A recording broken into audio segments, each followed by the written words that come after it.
30대면은 이제 불안과 공포를 처음으로 인생에서 느끼기 시작할 때거든요. 저도 느꼈는데 여성분들은 어떠시겠어요? 사실 서른이 된 1월 1일 날 딱 느껴지는 건 당연히 아니고요. 사람마다 차이는 있겠지만 요쯤부터 이제 느껴진다라고 보시면 될 것 같고, 아무래도 남자분들은 덜한 것도 있고 좀 더 노화가 늦게 오는 것도 있겠지만 여성분들이 좀 더 빠르게 오긴 하죠. 확실한 거는 비단 미용 시술뿐만이 아니라 이게 나를 알아야 나한테 맞는 걸 하잖아요. 울세라가 좋은 시술이다는 맞지만 나한테 울세라가 좋은 시술이다는 별개의 영역이거든요. 그러다 보니까 이제 어쩔 수 없이 전문가의 말을 참고해서 기준을 삼아야 되는 것 같고, 처음에는 그래서 어쩔 수 없지만 또 몇 번 하다 보면 본인만의 기준이 생기는 것 같습니다. 그 정도 되면 상담을 하면서도 좀 더 어떤 수용자와 제시자가 아니라 동등한 관계로서 좀 얘기하는 느낌이 들거든요. 근데 대부분의 경우 그렇게 힘들긴 하죠. 자, 그래서 오늘은 이제 얼태기를 본격적으로 느끼고 계실 30대의 여성분들을 위해서 좀 대중적인 관점에서 대부분의 경우에 좀 괜찮은 시술들을 한번 좀 추천을 해드리고, 또 그런 것들을 받는 게 합리적인 건지 가성비적으로는 어떤지 효과는 어떤지 추천을 드려보도록 하겠습니다. 일단 거울 보셨을 때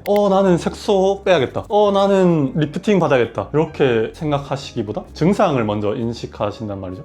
여기 좀 처진 것 같고 피부도 좀 칙칙한 것 같은데 뭐 해야 되지? 좀 이런 상태에서 병원을 찾아오시게 되는데, 저는 보통 리프팅, 스킨 부스터, 색소 치료 요거를 30대가 된 여성분들이 얼태기를 느꼈을 때 좀 대중적으로 추천드리는 시술이긴 하고, 딱 거울 봤는데 이 없던 기미 주근깨가 갑자기 많이 보이고, 이게 신경 쓰여 원장님 하면 당연히 색소부터 먼저 받는 것이고, 얼굴 전체 라인이 좀 마음에 안 들고 처지기 시작하고 팔자나 심부볼이 좀 보이는 것 같다 하면 리프팅부터 시작하는 거고, 피부결이 예전 같지 않고 칙칙하다, 건조하다, 화장이 잘 안 먹는다 이런 피부결 쪽으로 오면 스킨 부스터 쪽으로 좀 진행을 하는 거죠. 근데 이제 복합적이다 보니까 사실 다 해야 하는 좋은 경우도 있습니다. 근데 또 우리가 이런 시술의 효과라는 가치 기준 외에 지불할 수 있는 지불 가용성이 또 다르잖아요. 그러다 보니까 우선순위를 좀 정하게 되는 거고, 우선순위를 근데 본인이 못 정하겠다 하면은 그건 이제 좀 전문가 의견을 참고하면 좋죠. 제가 이렇게 말씀드렸는데 모르겠어요 선생님 저는 그냥 다 문제예요 하면은 대중적으로 유명한 것부터 하는 걸 사실 추천을 드리긴 하죠. 그러면은 제가 3순위로 한번 딱 꼽아 드릴게요. 물론 뭐 듣고 결정하신 거는 여러분의 몫이지만 제 경험과 다양한 기준으로 봤었을 때 첫 번째는 보톡스입니다. 그리고 두 번째는 이제 리프팅, 본인한테 맞는, 세 번째는 본인한테 맞는 스킨 부스터인데요. 첫 번째를 보톡스로 꼽은 이유는, 저는 이 지구가 만약에 어떻게 이상해져서 딱 하나만의 이런 미용 시술만이 지금 상태에서 남는다고 치면은 보톡스를 꼽을 것이다 라고 말씀드렸고, 어떻게 보면은 미용 시술의 1세대이기 때문에 가장 검증되었고 투자 시간이나 비용 통증 대비 가장 효과가 잘 나타나기도 하고, 또 그 효과가 일시적이기도 하지만 그 일시적인 기간 내에 예방을 하기도 때문에 장기적이자 단기적인 효과를 다 가져올 수가 있거든요. 그래서 보톡스를 추천드린다. 이거는 남녀노소 막론하고 보톡스가 효과를 보는 주름이나 약간의 리프팅 이런 쪽은 누구나 다 나타나는 노화 증상이기 때문에 보톡스를 추천을 드린다 라고 보시면 될 것 같고요. 두 번째로 리프팅을 꼽은 이유는 이것도 보톡스랑 비슷하긴 한데, 이제 누구나 다 중력에 의해서 피부 유지인대의 처짐, 콜라겐의 감소 등에 의해서 이 얼굴 라인의 변화와 처짐이 나타나기 때문에 30대는 그게 아주 심한 건 아니지만 느껴는 질 때고, 이거를 치료하면서 예방하기도 좋은 단계이기 때문에 리프팅을 추천드린다. 리프팅 안에서 뭘 추천하느냐는 근데 좀 다릅니다. 이거는 굉장히 다양하거든요.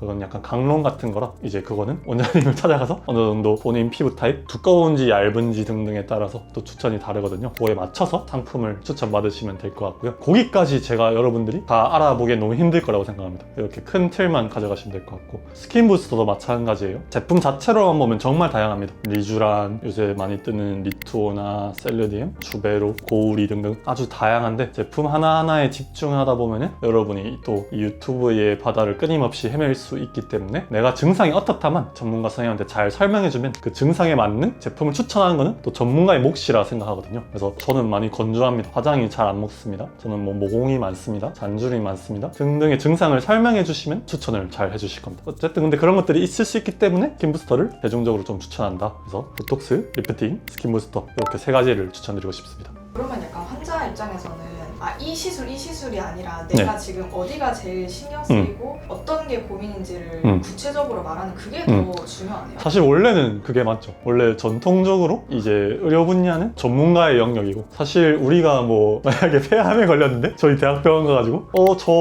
이 항암제로 저 치료받고 싶습니다, 이걸로 해주세요 교수님, 이러진 않잖아요. 사실 미용은 좀 대중적인 영역이다 보니까 상대적으로 어느 정도 그런 공의 역할이 소비자한테 넘어간 것도 있긴 한데, 사실 그럼에도 불구하고 가장 정확하게 잘 아는 거는 사실 전문가의 영역이거든요. 근데 성향에 따라가지고 이런 거에 관심 많고 뭔가 많이 알아보는 분이면 좋아요. 본인 또 알아보는 만큼 전문가가 편해지는 것도 있습니다. 근데 나는 시간 없고 바쁘고 근데 고민은 있고 모르겠다, 이런 분들이 사실 더 많을 거거든요. 그런 경우에는 옆집에 복순이가 울세라 했는데 좋다더라 하면은 그럼 나도 울세라는 아니라는 거죠. 대신에 본인의 고민만 정확하게 얘기해 주시면은 전문가분들이 잘 추천을 해준다 라고 보시면 될 것 같습니다.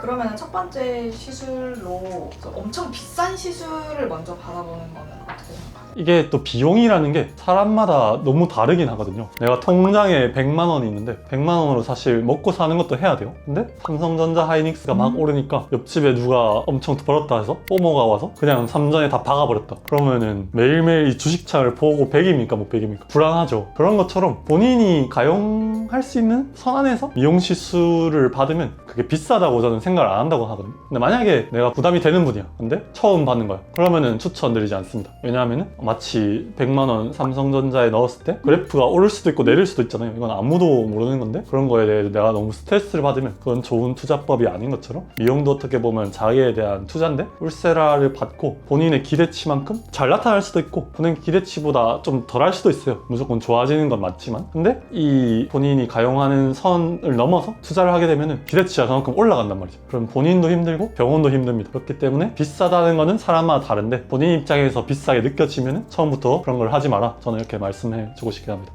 약간 들으면서 그거 생각했어요. 카푸어처럼 하지 마라, 뷰푸어처럼 하지 마라. 뷰푸어 그죠. 뭐 월급 300 받는데 벤츠 E클래스 카브리올레 리스로 막 200~300만 원 내면은 차가 본인한테 너무 중요한 존재가 돼버리거든요. 본인이 이제 차의 주인이 아니라 차의 노예가 되는 것처럼 미용시술 또한 마찬가지가 한다고 생각하고, 가성비로 충분히 우리나라의 소득 수준에서 중산층이든 뭐 좀 더 버시는 분이든 어쨌든 미용이라는 게 뭔가 먹고 사는 거에서 좀 더 나아간 한 단계를 하는 거잖아요. 그걸 하는 거는 우리나라 기준 중위 소득이면 가성비로도 충분히 할 수 있는 게 많다고 생각하고, 그런 거에서 부담을 느끼거나 하지는 않을 것 같습니다. 그러면 반대로 30대부터 이 시술은 굳이 하는 시술도 있나요? 20대라면은 저는 있거든요. 근데 30대는 사람에 따라 다르겠지만 어떤 종류의 노화건 다 시작될 수 있는 시기다 보니까 굳이 이거는 받을 필요는 없다는 없다고 생각해. 물론 케바케라, 만약에 내가 30대지만 피부 컨디션이 너무 좋아 그러면은 스킨 부스터를 받는 게 뭔가 제로에서 플러스가 되는 거니까 받으면 좋지만 안 받아도 문제는 없다 이러면은 강하게 권유드릴 필요는 없겠죠. 그런 경우에는 굳이라는 용어를 쓸 수는 있지만 상황에 따라서는 다 추천드릴 수 있을 만한 연령대라고는 생각해서 30대는 이거 받으면 호구다 이런 거는 저는 없다고 생각합니다. 그래서 막 처음에 무슨 시술을 추천해드리지? 하고 고민하면서 이 칠판도 켜놓고 막 울세라 써마지를 필기하는 스스로를 상상했는데, 어떻게 얘기하다 보니까 무슨 시술 추천이 아니라 철학적인 얘기로 30대 여성분을 위한 시술 추천 영상이 마무리가 돼가는 것 같은데요. 그래서 드리고 싶은 말씀은 하나입니다. 어떤 개별 단일의 정답이 있는 게 아니기 때문에 그게 본인한테만의 정답이 있는 거거든요. 근데 여러분들이 그거를 물론 시간 내서 다 투자해서 알면 좋죠. 그렇지만 그렇게 할 수 있는 분 아닌 분, 하고 싶은 분 아닌 분이 다르기 때문에 고민만 확실하게 아시고 그거를 믿을 만한 전문가분 앞에서 잘 설명해주면 믿을 만한 전문가분이 거기에 대해서 솔루션을 제시해 줄 것이고, 거기에 대한 신뢰가 생기면 보호하는 거는 저는 정말 좋다고 봅니다. 물론 아까 말씀드린 그런 예산의 가용성 안에서요. 그렇기 때문에 오늘 뭔가 이거 해주세요 라고 정답을 원했던 분들한테는 조금 두루뭉술한 영상이 될 수도 있을 것 같은데, 또 제가 이런 식으로 말하는 거에 대해서 분명 공감하는 분도 있을 거라고 생각하거든요. 그런 분들은 이제 본인의 의학 용어로는 CC라고 하거든요. Chip Complaint.